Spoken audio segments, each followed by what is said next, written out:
back. We are back. It is No One Asked Us. Holy smokes, what a summer. Craig and I have not spoken to each other in what seems like a decade. But we are back. No One Asked Us is back, and we're excited. Can't get rid of us that easily. No, they tried. The people tried to ban us from the internet. They hate emails. We're all flying all over the place. But they couldn't get rid of us. He's Craig Choate. I did have someone say that the podcast is titled perfectly for. I thought that was great. I loved that tweet. I like that as well. He's Craig Choate. I'm Logan Lee. This is No One Asked Us. We are back for what we're calling season 2. Season 1 of this show, we ended up doing it for well over a year. We decided in May we were going to take what we kind of thought was like a brief hiatus. But we just kind of didn't really do anything. We recorded one show when Matthew Meyer joined the Illini basketball team back in May, I believe, late May. Yep. And other than that, this channel has been pretty dormant. So we thought we would bring it back. We knew we were going to bring this show back. It was just a matter of when. So we are here. We have a lot to talk about. This is going to kind of be like our summer catch-up episode. Talk about some of the things that have happened over the past couple months since we've been away, as well as preview a few things that are coming up, including Big Ten Football Media Day, or Media Week, or whatever they call it, which is happening right now. Media Days in Indianapolis. They're closing that down tonight. So we got plenty to talk about involving Illini sports, national sports. We'll talk a lot of baseball.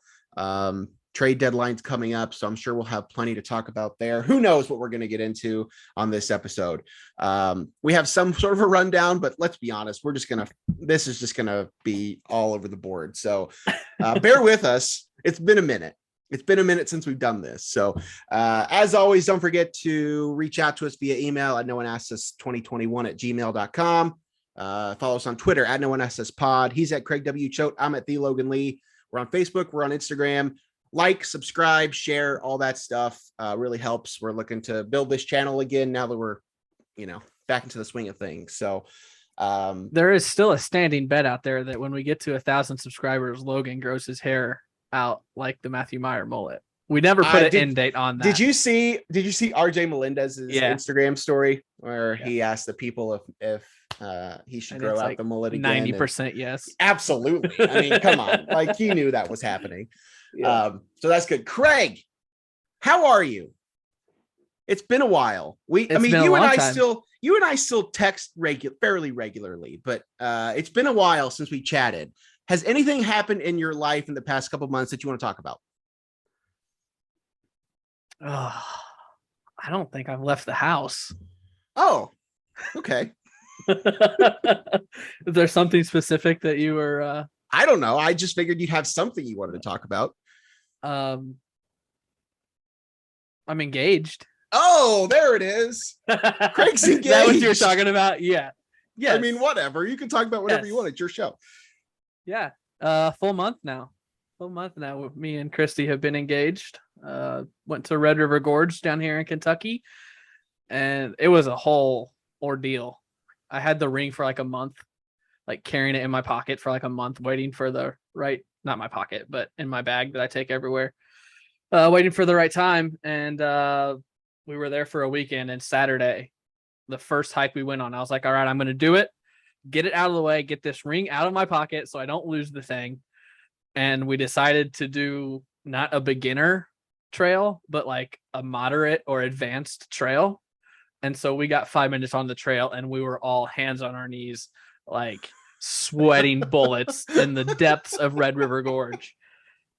And we got up to where we were going. It's called Natural Bridge at Red River Gorge. It's very similar to Garden of the Gods down in Southern Illinois.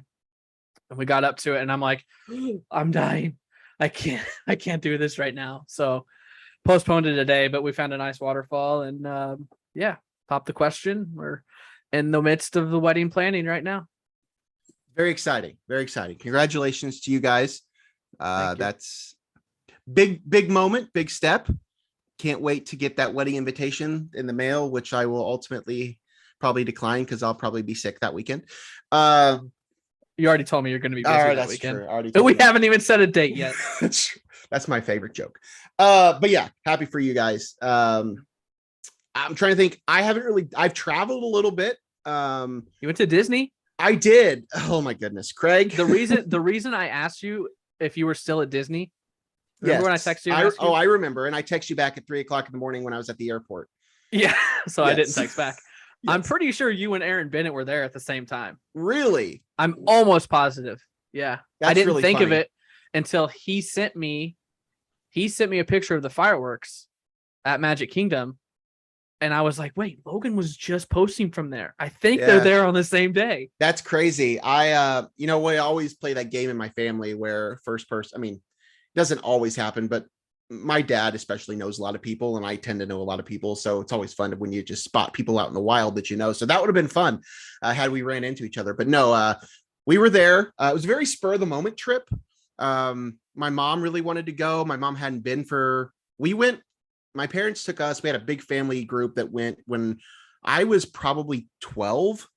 And my parents haven't been back. So my mom really wanted to go. She wanted to go and see some of the things, the new stuff, the new rides, the new lands, do some of the stuff that are more like adult centric. I'm sure, she'll go again when there's grandkids involved and things that want to go and do a lot of the kids stuff. And so she wanted to go and see the Star Wars stuff and all that. So we basically, as I said, it was a pretty quickly planned trip. We were there for 3 days around 4th of July. I was really worried that the crowds were going to be obnoxious, but honestly, they weren't. We did 2 days at Disney, did a day at Universal, and I came back with a very unwanted souvenir that kept me at home for a week. So, everything is. I didn't know that. Yeah, I didn't really publicize that. I mean, everybody's had it at this point, but it is what it is. So, that was at the beginning of July or end of June, beginning of July. And, kind of spent the next couple weeks recovering. So literally, but other than that, that's kind of been my summer. We went to Boston a little bit earlier in the summer I think I mentioned it. I think we did the Matthew Meyer pod right before we left for Boston. I think so. So I don't know if I actually talked about it here, but we did that too. We did a lot of exploring there, went to a Red Sox game. And so that was pretty cool. So have done some traveling this summer. How cool is Sweet Caroline at Fenway? That was awesome. That was just, it's such an experience. Like it's just like, 7th inning stretch at Wrigley Field. I mean, it's, two just iconic moments that you just want to experience. So we had really good probably seats. Number one on my bucket list stadium wise. Probably Fenway. It was for me too.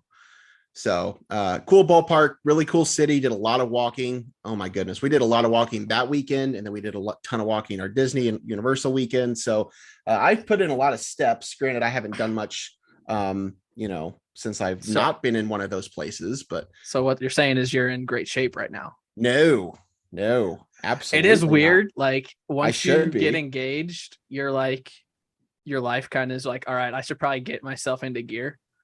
Because I've worked out every day since. Really? Yeah. Look at you. Yeah. Look at you. Yeah. So that's the scale isn't showing it, but I have at least you're trying. Been active. Yes. Yeah. At least you're trying. It's a weird life I live now. I'm sure it is. I'll get there one day. All right. Let's just get into this thing. It's been a while since we've done this. We're going to change a few things up a little bit from how we've done things in the past. Not a ton. We don't really have a plan going forward as to when these shows are going to come out and all that stuff. But either way, we're just going to fly by the seat of our pants today. So formerly, we've had the moment of the week. It's been a thing we were doing for a good chunk of our first run of shows.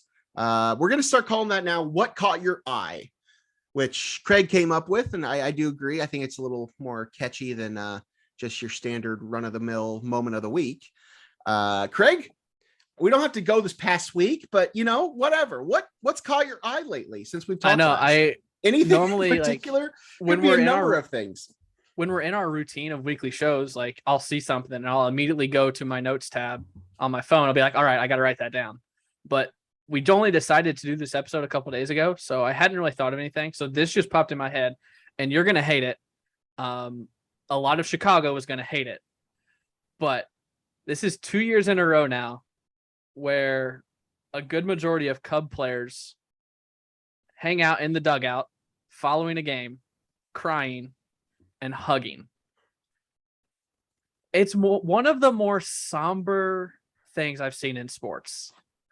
I know you hate it. You're shaking your head, and it's bringing bad thoughts to your head. But this is what you go with. I think this leads more to.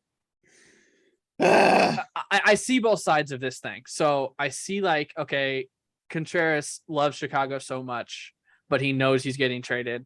Ian Happ is the same. Last year it was Rizzo, Bryant, and Javi.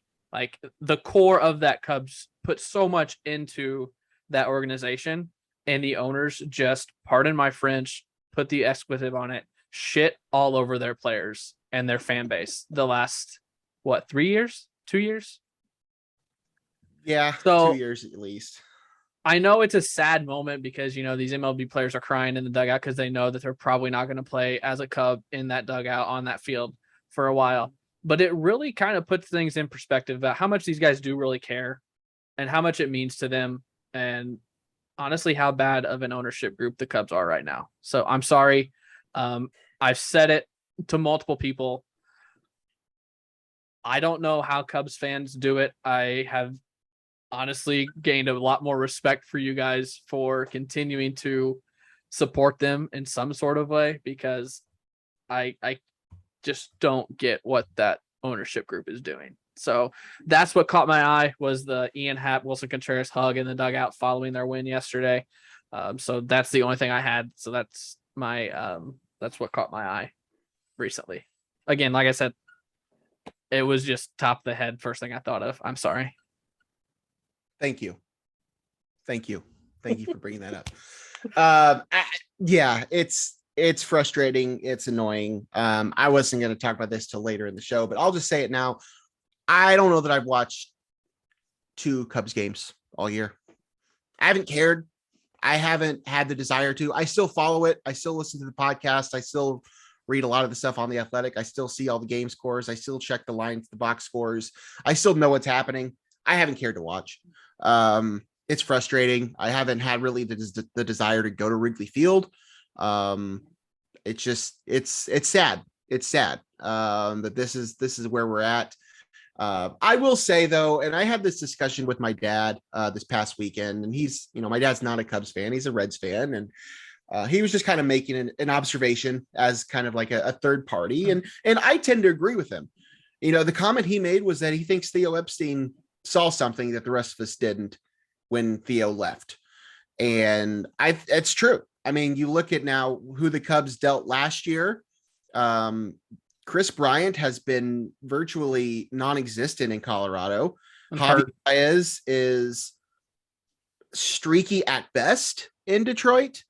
Anthony Rizzo has put up okay numbers. He's been the most consistent of those 3, the big ones that were dealt last year. Kyle Schwarber, which will forever bother me. I will never get over that decision that they made the offseason before. I get that there were finances involved with the pandemic and everything, and that Kyle wasn't particularly playing well. But Kyle Schwarber, as soon as he's left the Cubs, has been the most consistent power hitter in baseball for the last 2 seasons. So that one is bothers me a little bit more than the other 3 at this point. So I mean, I understand the business side of it. It's still frustrating. We can go into the stuff that's happening right now a little later in the show, but I definitely, it's frustrating. It's annoying. I totally get where you're coming from. So for my, what caught your eye, it's going to be more of a, what have I been thinking about lately? And this is something I don't really plan on diving into too much on this show. I've already talked about it a lot on Twitter, and I did another podcast about it, but in 2025, we're going to get 2 Avengers movies. So that's something that has been taking over a lot of the airwaves in my brain since Saturday when they announced that at Comic-Con. How many of those airwaves are left in your brain? I don't know, man. Not many. They're all absorbed by something. It's pretty nuts, to be honest. But yeah, so that's pretty cool. I've had a lot of thoughts on movies in general, but Marvel movies in specific, and I've already mentioned a lot of those. If you care, you can look at those podcasts I've done with my buddy Coach Steve. But either way, 2025, we're going to get 2 Avengers movies. So that's pretty cool. Maybe next week we'll have more of a plan on, what I'm actually, what's actually Wakanda Forever. my eye. That caught my eye. Oh my goodness, Craig. I cried so much. Like I'm going to cry so in that good. movie. I have a lot of thoughts and a lot of theories. I think it's Killmonger at the end. That's just my running theory right now. But yeah, that's going to be a tearjerker. It's going to pull at the heartstrings quite a bit. So yeah, a lot of stuff came out of Comic-Con, especially from Marvel on Saturday. Stuff we can talk about later. But either way, 2 Avengers movies in 2025. That's not like when they did Infinity War and Endgame over the course of like a year. Like this is 2 movies that are coming out within 6 months of each other. So either way, that's pretty cool. Pretty excited about that. Yeah. All right. Used to do question of the week. We're going to change that up now to what do you think? What do you think is going to be our new question of the week? Again, this is a Craig Choate original. I love it. I love working title. It's a working title. Either way, before we went on our rather lengthy hiatus, I believe our last question of the week was, does Albert Pujols get to 700 home runs? We asked that as the baseball season was getting underway. I think Albert he had already hit 4 at the time. Okay. Well, he has 6 now on the season. So although he did get to play at the home run derby, which was awesome. He did. And he beat Schwarber. Yeah, Schwarber laid an egg. Him and Alonso both kind of struggled in the home run derby. So the home run derby was cool. I'll be honest. The All-Star game experience itself was kind of cool. The game itself sucked as a game, but we can talk about that later. But either way, the question that we asked previously was, does Albert Pujols get to 700 home runs? With his 6 on the season this year, his up to a career total of 685. So Craig, let's ask the question again. Do you think Albert Pujols gets to 700 home runs? If he plays 5 more years. That's fair. No, that's fair. I don't. No, he does not. He does not. He's not going to hit 15 home runs in the second half. There's no way. Okay. All right. Let's do a question of the week for this week, or excuse me. What's it going to be? What's this? This is the what do you think of the week? What do you think? It's a working title, as you said. Let's make it simple. A week from tomorrow, or a week from Thursday of next week is the trade deadline. Does Juan Soto get traded? Yes or no?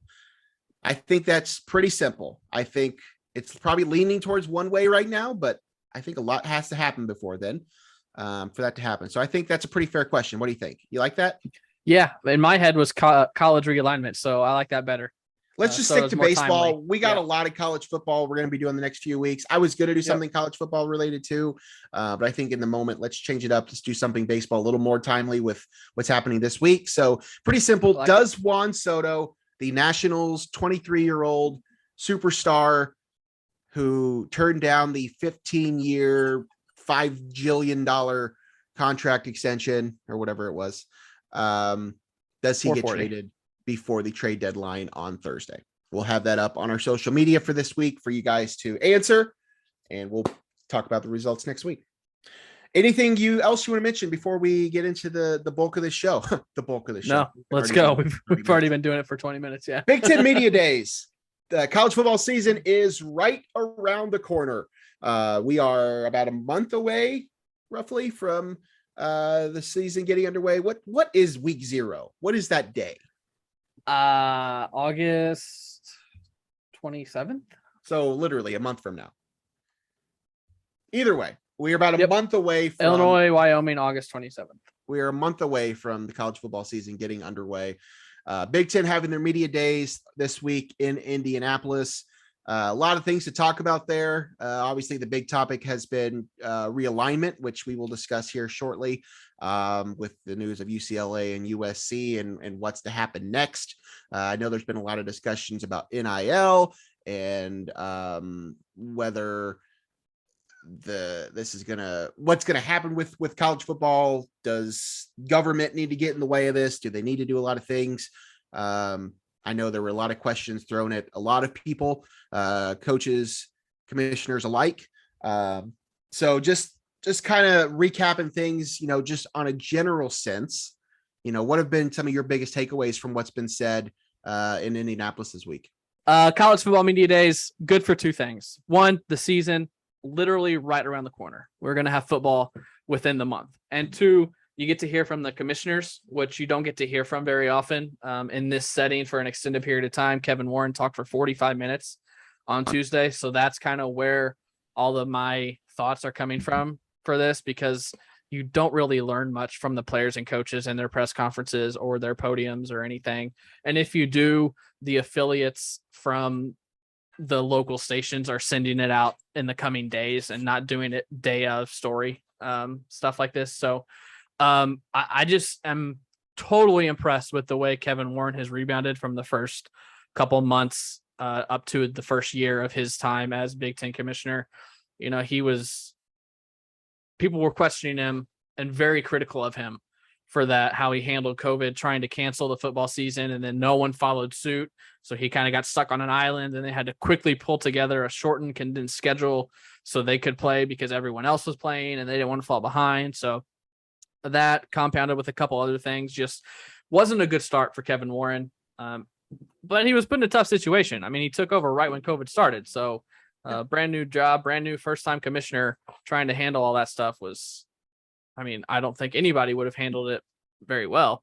But just the way he's rebounded, and like everyone knows, just a month ago, less than a month ago, adding UCLA and USC kind of was like Kevin Warren flexing on him. Like, okay, you want to make fun of me? You want to think I'm bad at my job? Let me go get two of the biggest brands in college athletics that are thousands of miles away from the nearest other school in their conference now, and get him to the Big Ten. And that's what he did. And so I think the perception has done a complete 180. For most people, I'm sure there are still people that are very critical of Kevin Warren, but for me, I'm very impressed with the way he's handled things and the way he's rebounded from that slow start to his Big Ten tenure. And the Big Ten is right there with the SEC. That I think if people had to take your pick of what conference survives all of this realignment and all this shifting, I think the Big Ten and the SEC are the two that aren't going anywhere for sure. Everyone else is expendable, but because of what Kevin Warren has done, Big Ten's in a very, very, very good position. Yeah, I agree. You know the TikTok trend, the flip the switch thing, where you're looking in the mirror and you're doing one thing, and the light, you flip the switch, the light goes out, and the light comes back on. You're doing something different. I feel like that's just what happened. Like, he just flipped a switch, and then all of a sudden he's just a totally different guy. He's the best commissioner this side of Greg Sankey. I've been a little skeptical about the Big Ten prior to the addition, because, you know, everybody kept saying it's the SEC against the Big Ten. It's the SEC against the Big Ten. I never fully got that. I mean, I know the Big Ten still has Ohio State and Michigan. I know those are big, you know, tentpole universities, but like, I never totally felt like they had that much weight over some of the other conferences. I mean, I know the Big 12 had kind of been depleted. I don't know. It was just kind of like, I don't know that they're totally on the SEC's page. I think they're back there now. They may not be 1A, they may be 1B, but they're right back on the level of the SEC now. Because after the SEC went out and got Texas and Oklahoma, I felt like that was a different ball game. I felt like it was the SEC, the Big Ten, and then the others, and now it's a lot closer between those two. So it's been a very different view. He's getting a very different view than he was getting really prior to the big stuff. So we'll talk about the realignment stuff here shortly. Other media day stuff, I know that we haven't gotten to see all of the Illinois specific things by the time that we're doing this show, but just kind of, you know, what are your thoughts from Bielema, from players, Illinois centric? Have you learned anything? Do you ever learn anything about these things? What's your takeaway? I listened to Bielema at the podium. Again, not a ton. He did say that he's never played a Friday night game, which Marley Weirda pointed out. They played Maryland on a Friday night last year. So not really sure what he was meaning there, or if he just forgot that Maryland game because he should have, because there was no reason to lose that game. I was there. I would know because I was there watching that game. And then he had his whole scrum with all the local reporters off to the side, and I watched a recording of that. He did say that student football tickets are up 70%. Student football ticket sales are up 70%, which is interesting. That's a good sign. I think there are 7 home games this year, maybe 6, but that's good. The other thing I wanted to touch on before we forget, assistant coach Ben Miller is going to miss this season. He's been away from the team since February because he was diagnosed with colon cancer. They did announce just yesterday, I believe Tuesday, that he is going to miss the 2022 season. He's going to be away.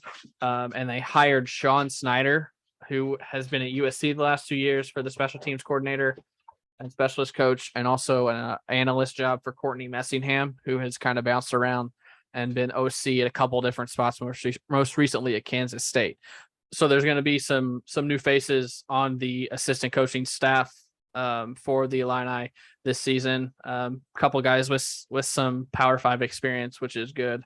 Other than that, I can't think of anything that BLM has said that should really pique anyone's interest. They did take Chase and Sydney Brown to represent Illinois for Media Day, and they said that it's the first ever set of twins of any team to represent any team at a Media Day ever. So, I mean, that's cool, but that's just the way Chase and Sydney are. They're kind of trendsetters, not really trendsetters, but trailblazers. I don't know what the right word is yet, but yeah, those are the only 2 things I wrote down. I mean, you know, the questions are: quarterback, is Tommy DeVito the quarterback? Is Sitkowski, is he healthy, first of all, because he missed the end of the year with a broken arm, right? I think he broke his arm in that Penn State game. So is he healthy? Does he beat DeVito? Is DeVito the guy? The running backs are the strength. The offensive line is kind of what's it called? Filling some holes there because a lot of guys left. Darian Lowe, Doug Kramer, Jarasati, Badovanak. Those guys all left, so you're going to have a lot of new starters there. But you got Alice Palczewski back, and then can the defense continue to improve? So. Again, I don't know that we're going to get a ton of answers, but just the fact that Media Day happened and we're talking football and we're back doing shows means it's that much closer, and we are 4 weeks now away. We're exactly a month away, like you said, from the season starting. Training camp starts on Saturday, so we're right there. Yeah, it's going to be here before you know it, and we're going to have a lot of time to discuss Illini football leading up to the season. Season kicks off in a month, so lots to talk about. We'll cover more of that stuff here in the coming weeks. I do want to talk about the Big Ten realignment news that broke a month ago. It was almost exactly a month ago. I remember because I was on my way to the airport to fly to Orlando when you had texted me, or I was about to leave to go to the airport. But that was the big news from a week ago that we haven't had a chance to talk about on here. And you know how I feel about realignment. It's my favorite thing. It's also my least favorite thing. USC and UCLA, the two big, really the two big prize possessions of the Pac-12. Are headed to the Big Ten in a couple years. It was the news that shocked the sports world. I don't think there was anybody that saw this coming, aside from maybe the conference commissioner and some of the people involved with the voting to allow this to happen. But UCLA and USC officially joining the Big Ten here in a couple of years, leaving the Pac-12. The Big Ten will now go coast to coast. They have they're represented in New Jersey and Maryland, and now as well in California. I do believe Kevin Warren said that they're now in all 4 time zones. I don't think that's correct. I think I saw someone say that the western part of Nebraska is Mountain Time. Oh, okay. So technically, that's how he's clarifying that. So the city itself is not, the campus it's not, but I think, okay, yeah. that makes sense. All right. I Well, think either that way, was the clarification. they now have schools in 3 of the 4 time zones. Yes. 3 of the 4 mainland time zones, but either way, it's a big deal. This is the retaliation essentially for what happened last summer with Texas and Oklahoma joining the SEC. Now the Big Ten goes out and gets a couple big properties to join them. So let's just kind of get your thoughts here. I know we've had a month to kind of sit on this. So this isn't obviously breaking news, and this isn't going to be an initial reaction. But where do you stand on this whole thing right now? What are your thoughts on USC and UCLA coming to the Big Ten?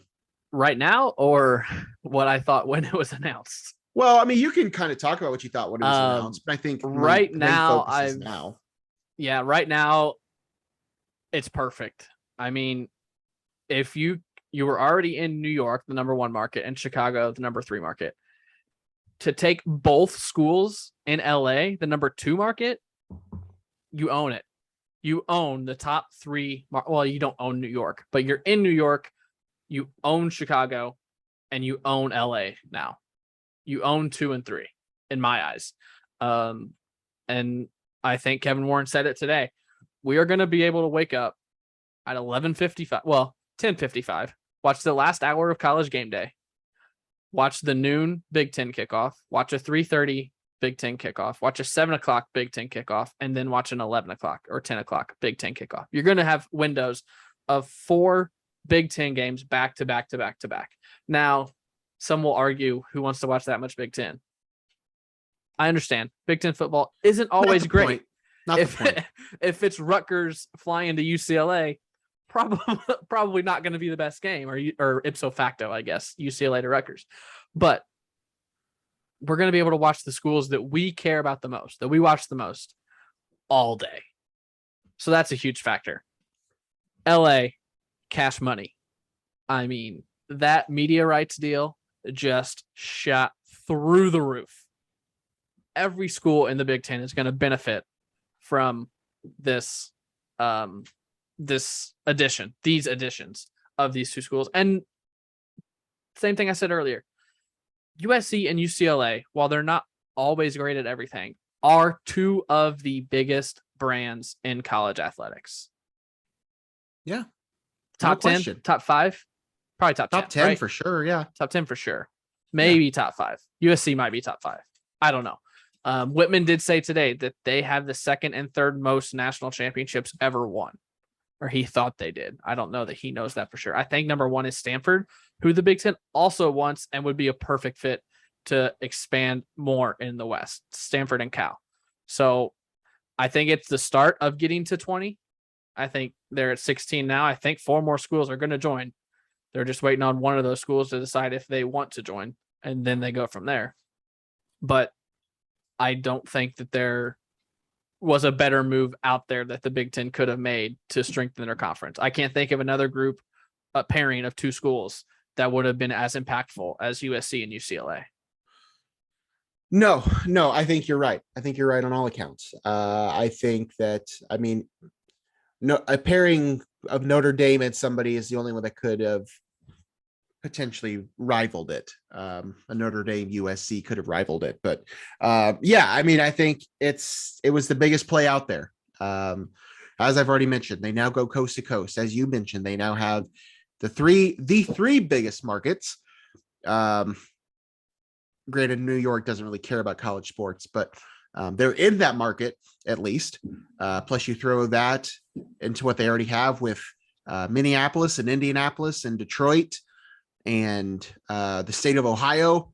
I mean, that's the Big Ten's covering a lot of ground here. Yep. With some pretty big markets.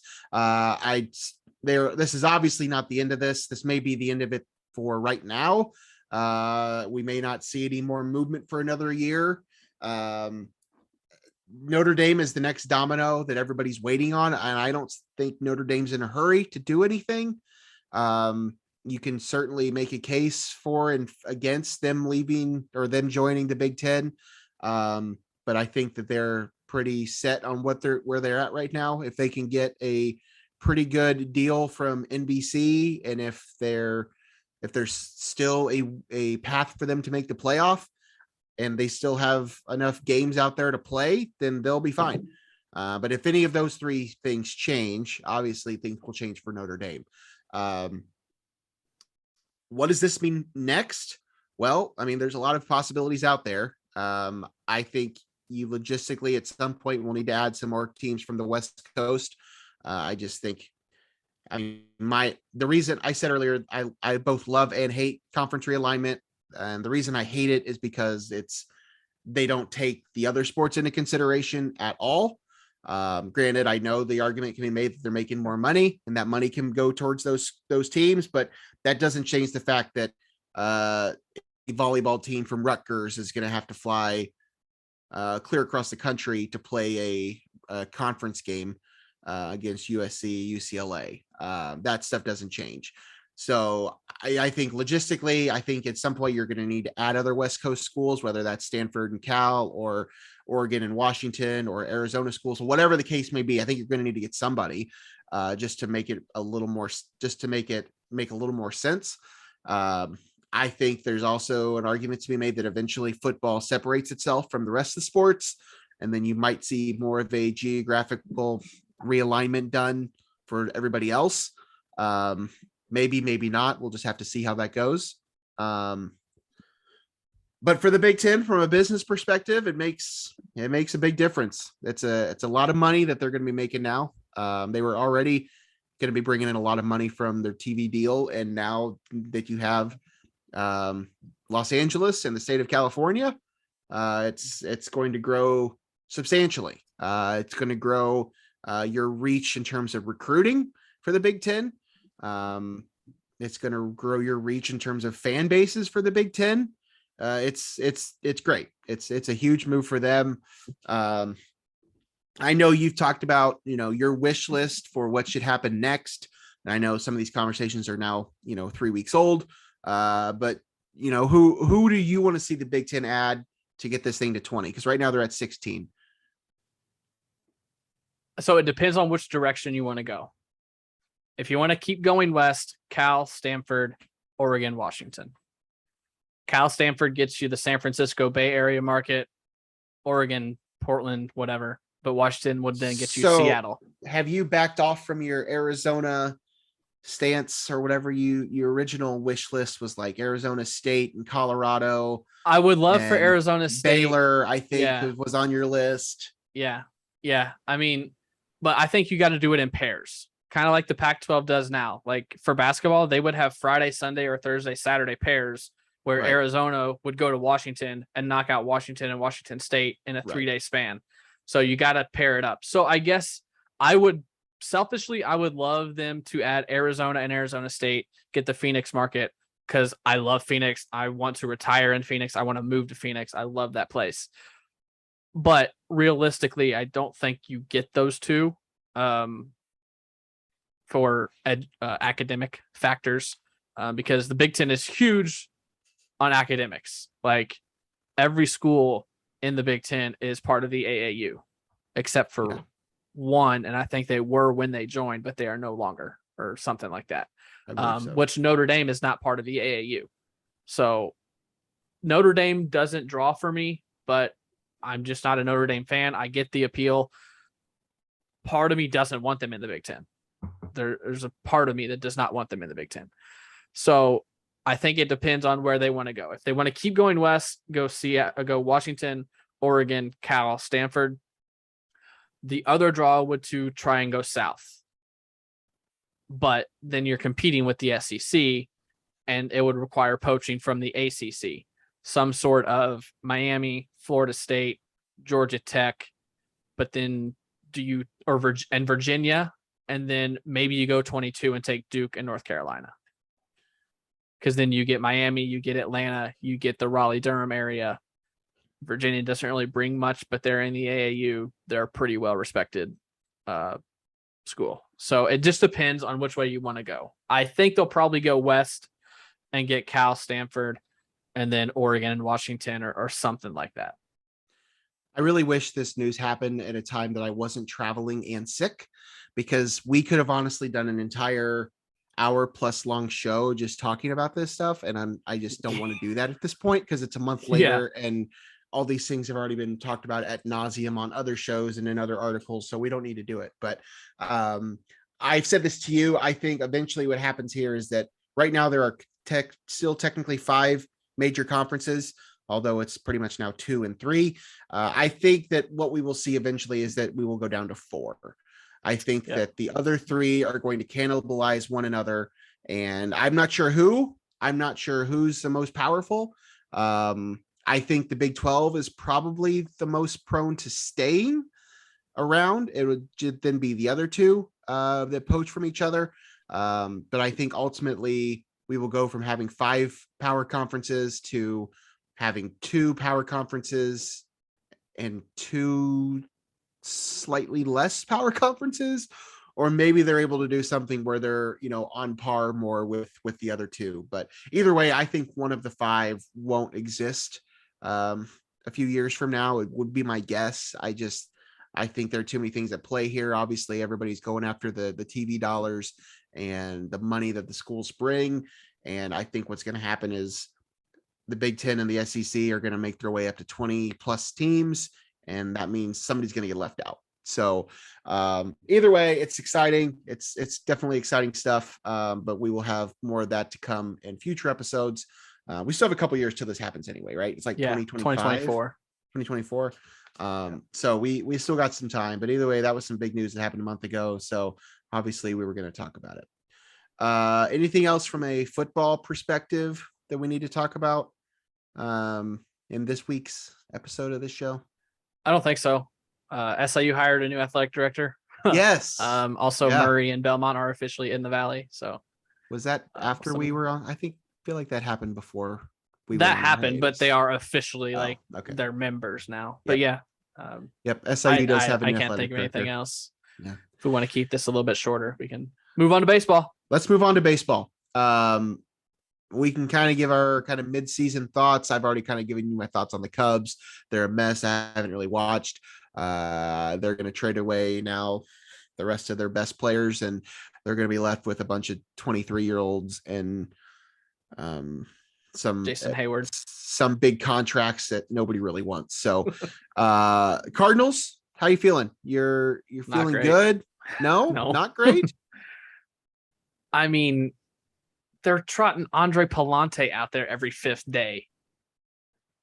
Like, you can't expect to win a division or get in the playoffs when you got a relief. We have I just one reliever because they're not starting Jordan Hicks anymore. I never got around to the opening pitcher thing that the Rays kind of did and other teams have done. And the Cardinals kind of tried it with Jordan Hicks, or they tried to make him a starter.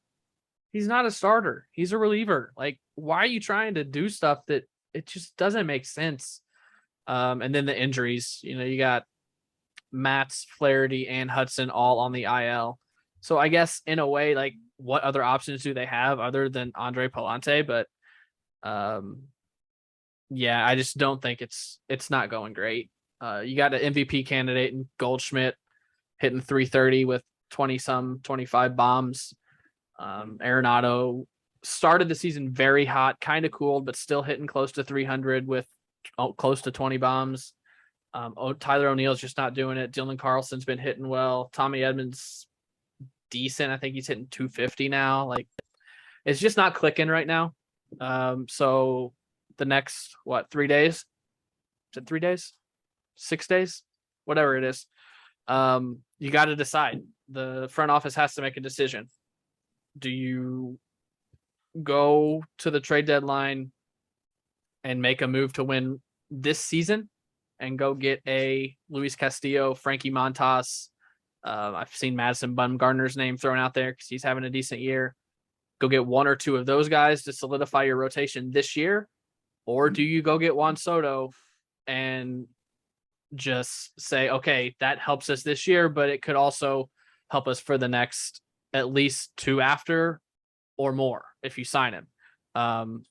Because I don't think you can't do both. You can't go get Montas and or Castillo and go get Juan Soto. You got to make a decision there on which one you want. So next couple days, we'll see what the front office in St. Louis, where they're leaning, if anything. They might not even do anything. I mean, that'd be so Cardinals.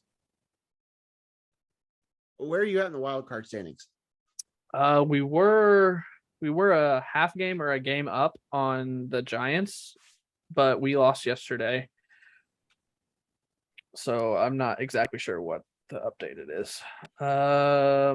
Cardinals own the they're 2.5 up on San Francisco. Nope, wrong. 6 teams make it. Yeah, 6 teams make it. Tied with Philly right now for the final spot. Okay. So you're obviously still in the running for this thing. You can still make the playoffs, and then you'll have your Cardinal magic that will get you to the CS, and then. Well, that's the thing. Like, if you go get talent, I would be okay with Madison Bumgarner and another starter. You just need arms at this point. You need arms, but also Juan Soto doesn't come around very often. If you can get a package for Juan Soto, how do you say no to that? Even though you need 2 to 3 starting pitchers, if the Nationals accept your trade offer for Juan Soto, you can't say no. You can't. So I'm gonna be I don't know. So mad when it happens. I threw up in my mouth when I read that the other day, that the Cardinals would probably have the best chance to get him. And to be quite honest with you, you probably wouldn't have to give up as much as some other people when it comes to. I mean, it'll take 4 of our top 10 prospects. But how many of them are probably already blocked by your other cornerstone people? Jordan Walker. That's about it. Everything else is outfield depth. And you get rid of an outfielder, you're getting Juan Soto back. So that's a second spot. Right. So, I mean, if you include Carlson, I mean, I would prefer them to include O'Neill. I think O'Neill's second half last year that put him in the MVP vote conversation, that was a flash in the pan. I don't think Tyler O'Neill's very good. I would love for them to trade Tyler O'Neill along with Jordan Walker, Alec Burleson, and their first round pick last year, McGreevy, the pitcher. Whatever. I would like to hang on to Carlson and Mason Wynn, but I don't think you can do that. It's possible. That's the crazy thing. It's possible. No, but it's so unlike the Cardinals. And then the Cardinals, I don't think would sign him to an extension immediately. I think that he's a Scott Boras client. He's going to free agency. Yeah. No, I know. He's going to get $600 million. So it's annoying, but I will take 2 years of Juan Soto. I don't care if they don't resign him. I'm sure you would. Trade deadline is Thursday. Juan Soto is obviously the big name out there. Cubs have a couple guys. Obviously, Wilson Contreras is going to get dealt at some point. What Ian Happ sounds like he's going to get traded too. They both had their potential last home games at Wrigley Field on Tuesday. A very emotional day for both of them. That's going to suck. I'm going to hate it again. It is what it is. I can't really, there's nothing you can do about it. I hope they get a good return for him. I mean, if you package one of them with David Robertson, I think you can get a pretty good package for that. So we'll just have to see. I hate to think that we keep building for 3 years from now, but I don't know. I've been looking at a lot of trade scenarios and building my own packages and trying to see what could make the most sense. But you already mentioned Frankie Montas, Luis Castillo, both big names that are out there. Andrew Benintendi's name is out there. So there's some Tigers names popped up yesterday. Tariq Skubal. Yep, I saw his name. They said pretty much anybody they will listen to, and then the Marlins said anybody but Alcantara. Yeah. Yeah, so there's also a lot of quick clickbait out there. I seen Shohei Ohtani's name out there too, and I don't buy that. Non-trade here, but did you see Mike Trout's injury? Yeah, he's on my fantasy team. My fantasy team that's already having an awful season. Now I've lost him too. Do you remember the trade offer that I Oh yeah. Yeah, thanks for your advice there. Yeah, you're welcome. Yeah, so we'll have probably some more trade news to talk about next week. As those unfold, I'll probably have another emotional Trade deadline special where I cry about Wilson Contreras and Ian Happ. But at this point, to be honest with you, I'm over it. Like, I just know it's happening. I've embraced it. happening. It's happening. Yeah, so that's coming up. All right, we're starting to run out of time. Freaking anything you want to talk about that we haven't already touched on? Maybe try to keep this one actually fairly short for once. I might have seen a movie before you. A Netflix movie. Which one? The Gray Man. Oh yeah, I have not watched The Gray Man yet. Yes, Okay, I watched that. Yep. I was traveling last week. Sucker for Anna de Armas. You know that? She's great. I was traveling last week and haven't got a chance to watch it. I will definitely watch that before the weekend. What'd you think? Was it good? Yeah, I was Decent entertained. enough? It's not obviously not the best movie I've ever seen. That's what Netflix is trying to do. I was entertained. Yeah. I watched Red Notice too. Same thing. It was okay. Yeah. Red Notice was, yeah. I have not watched it yet. I hope to get to it this week. So yeah, you did see that one before me. Trying to think, what have I watched recently that I can mention here real quick as maybe a recommendation for anybody that's looking to spend some time on a rainy day. Let's see real quick here. I can sort this. Oh, this is great content as our clock on our Zoom runs down. Yeah. I just saw Nope. Nope. The Jordan I'm Peele not movie. going to see that. I will not be seeing that. It's I don't know what you think it is. If you think it's horror, it's not. It's suspenseful. I mean, he's definitely a fan of M. Night Shyamalan movies and Steven Spielberg movies. It's not a horror movie. It is suspenseful. There are some thriller-esque aspects to it, but it is not a horror movie. I thought it was really good. There were certainly some things about it that I don't quite know what he was doing. And there's one thing in particular that I still don't really understand why it really needed to be in the movie. But either way, it was pretty good. That was the big release from this past week. Yes. Stranger Things. Love that show. Oh my God. Such a good season. Best season since season 1. I don't know why they needed to give us 2 MCU length episodes at the end of it, but it was great. Love that show. It was a great season. Very excited to see what they do, but we won't get another season for a year and a half or whatever. Year and a half, 2 years. So. Yeah, I know.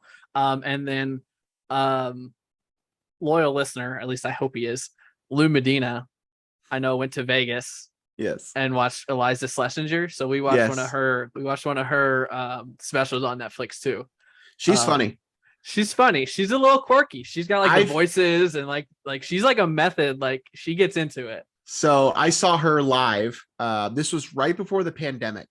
Allison and I were looking for some little short getaway we could do before baseball season started for me. And we just went down went down to Indianapolis and saw that she was performing. Did not know who she was. Yeah. Just got tickets to her show. It was great. It was hilarious. She's hysterical. Yeah. Speaking of comedy, that's one other thing I did is I went to see John Mulaney. Yeah. John Mulaney was back on his tour, fresh out of rehab.